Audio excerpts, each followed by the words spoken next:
దేవుడు దేనినైనా సరే దాటి వెళ్తాడు. కానీ నీవు నేను కాచినటువంటి కన్నీరు ఉంటుంది చూసావా? నీవు నేను ఈరోజు ఆ కాచినటువంటి కన్నీరు భూమిపై ఈరోజు ఒలికిస్తావు చూసావా? ఆ కన్నీటిని మాత్రం దేవుడు మాత్రం ఈరోజు దాటి వెళ్తాడు. నీవు కాచినటువంటి కన్నీటిని ఈరోజు దేవుడు చూసి మాత్రం దాటి వెళ్ళడు. ఎందుకని? నీవు కాచినటువంటి కన్నీటి ద్వారా ఈ లోకంలో ఉన్నటువంటి మనుషులు అవసరమైతే ఏడుస్తున్నటువంటి నేను అవసరమైతే ఇంకా ఏడిపిస్తా. లోకంలో సామెత ఉంది కదా, చచ్చిన పాముని ఇంకా ఎందాక ఈరోజు చంపుతున్నాను. నీవు ఒకవేళ చూడు కన్నీరు విడుస్తున్న అనుభవం వచ్చినటువంటి సమస్యను బట్టి వాళ్ళకి అదే జరగాలి, వాళ్ళకి జరగడం ఇదో చూడు అదే కరెక్ట్, వాళ్ళ జీవితానికి అదే సరిపోయింది. వారి జీవితాల్లో ఎన్నో తప్పులు చేశారు కాబట్టి ఇదో చూడు అట్లాగే ఏడవాలి. వారికి తగినటువంటి ఇదో చూడు ఇదో చిన్న పిల్లలు మాట్లాడతారు ఎట్లా, వారికి తగినటువంటి శాస్త్రే ఇదో చూడు వారికి జరిగింది. కాబట్టి పిల్లలు మాట్లాడుతున్నారు. కొంతమంది అయితే అంటారు, ఇదిగో నా ఏడుపు నీకు తగిలింది, కాబట్టి నా ఏడుపే నీకు తగిలింది, నా ఏడుపు నీకు తగలకపోదు. రేపు దినాలు ఇదో చూడు నన్ను ఈ రీతిగా ఇదో చూడు నువ్వు కన్నీరు ఇదిగో కాయనట్టు నన్ను దొక్కబెట్టావు కదా, రేపు దినములో ఇదో చూడు నీవు ఉంటే నన్ను అడిగి అంటారు. ఏ తిక్కల మాటలు, పిచ్చి మాటలు, శపితమైన మాటలు.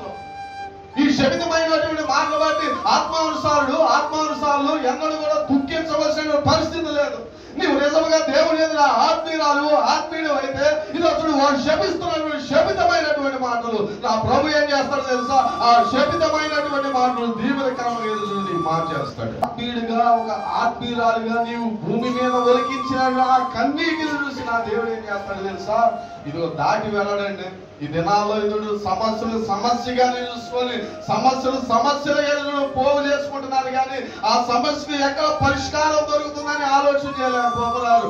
ఆలోచన తెలుసుకోరా ఇదో చూడు ఆ సమస్యలోంచి బయటకు రాలేకపోతున్నారు. ఆ సమస్యకు పరిష్కారం దొరకకపోయినా సరే ఇదో చూడు నిత్యము ఉన్నటువంటి రోగం బట్టి వ్యాధులు బట్టి ఇదిగో ఎన్ని మార్లు ఇదో చూడు వైద్యశాల ఆశ్రయించడంలో తగ్గిందా? వైద్య శాస్త్రం కూడా ఇదో చూడు నీ బలహీనత ఏంటో నీ రోగం ఏంటో అర్థం కావట్లా. అయినప్పటికీ చూడు నీ వైద్యశాలను ఆశ్రయిస్తూనే ఉన్నావు కదా. నేను అంటాను దేవుని వాక్యాన్ని బట్టి దేవుని దాసుడుగా వైద్య శాస్త్రములు గ్రహించలేని ఆశ్చర్యకరమైన కార్యాలు నా ప్రభువు చేస్తాడు. వైద్య శాస్త్రములు కూడా గ్రహించలేని ఆశ్చర్య కార్యాలు నా ప్రభు ఇదో చూడు ఎన్నో చేశాడు. ఒకవేళ ఏ సమస్యతో ఇదో చూడు, ఏ బలహీనతతో, ఏ వ్యాధితో, ఏ రోగముతో ఇదో చూడు నువ్వు ఎన్నిసార్లు వైద్యశాలను ఆశ్రయిస్తున్నావో నాకు తెలియదు.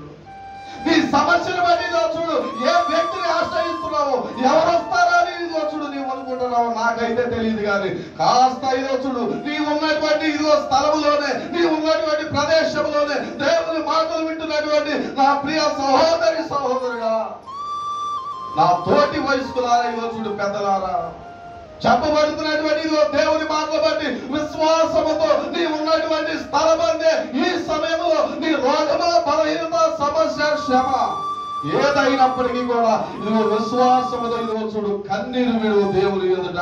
ఆ కన్నీటిని చూసి ఇదిగో చూడు నా దేవుడు దాటిపోడు. నీ సమస్య ఏదైనా ఆ సమస్యకి ఇదిగో చూడు నా ప్రభు తప్పకుండా పరిష్కారం ఇదిగో చూపేటువంటి దేవుడై ఉన్నాడు. ఇదిగో చూడు రెండో యుద్ధోపకరణం ఏమై ఉంది? కన్నీరు. ఏమంటే ఏదైనా సమస్య వచ్చిందంటే ఎవరో వస్తారు, ఏదో చేస్తారు. ఇదో చూడు నానేవారు ఉన్నారు, నా జనాంగం ఉన్నారు, నా ప్రాంతపు వారు ఉన్నారు, నాకు తెలిసిన ఎమ్మెల్యే గారు ఉన్నారు, నాకు తెలిసిన ఎంపీ గారు ఉన్నారు, ఇదో చూడు ఈ లోక ప్రెసిడెంట్ గారు నాకు తెలుసు అనే బోధులు. దేవుడు ఇచ్చినటువంటి యుద్ధోపకరణం నీ దగ్గర ఉంది, మోకాలు వేయి దేవుని ఎదుట. ఇదో చూడు పశ్చాత్తాపముతో దుఃఖించు, నీ కన్నీటి బోటలు ఇదో చూడు భూమిపై పడినట్టు పశ్చాత్తాపముతో ఇదో ప్రార్థన చేయి. ఆ ప్రార్థన ద్వారా దేవుడు ఇదో చూడు నీ జీవితంలో తప్పకుండా కార్యము చేసి ఇదో చూడు తీర్చే దేవుడు నా ప్రభువు.